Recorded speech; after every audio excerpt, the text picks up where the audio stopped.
पिछले जन्म का बदला इस जन्म में लिया। बहुत समय पहले की बात है। एक पति पत्नी थे। पति पत्नी जंगल से अपने घर की तरफ जा रहे थे।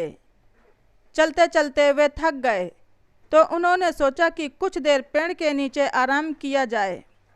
पति पत्नी की गोद में अपना सर रख कर सो गया। तभी वहाँ पर एक सिपाही आ गया। सिपाही भी वहीं पास वाले पेड़ के नीचे बैठ गया और दोनों में बातें होने लगती हैं। पत्नी उस सिपाही से कहती है, मैंने कभी अपने जीवन में तलवार नहीं देखी, क्या आप मुझे अपनी तलवार देखने के लिए दे सकते हैं? सिपाही को उस औरत की बातों पर विश्वास हो जाता है और वह अपनी तलवार उस औरत को देखने के लिए दे देता है। औरत तलवार पकड़ते ही अपने पति का गला काट देती है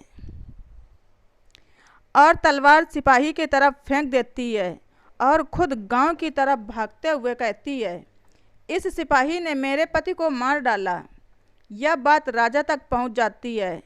राजा अपने सिपाहियों से उस सिपाही को लाने के लिए कहता है और उस औरत की बात को सुनकर सिपाही को दोषी ठहराया जाता है। राजा ने अपने सलाहकार से पूछा कि इसकी उचित सज़ा क्या होनी चाहिए।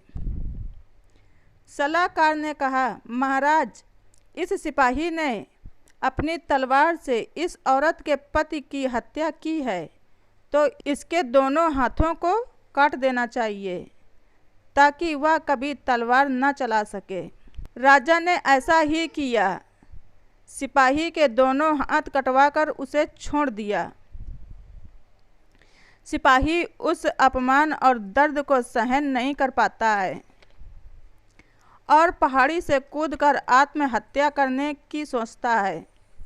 लेकिन रास्ते में उसे एक साधु बाबा मिल जाते हैं। उस साधु को वो सारी बात बताता है और कहता है कि इसमें मेरी क्या गलती है, मैंने उसके पति को नहीं मारा। तब साधु बाबा ध्यान लगाकर देखते हैं और उसको बताते हैं कि पूर्व जन्म में यह औरत एक गाय थी और उसका पति कसाई था और तुम एक पहलवान थे। और एक दिन ये कसाई इस गाय को काटने के लिए जा रहा था तो गाय अपनी जान बचाकर भाग निकली। कसाई ने शोर मचाया, मेरी गाय को पकड़ो। वह भाग गई। कोई भी गाय को पकड़ने आगे नहीं आया।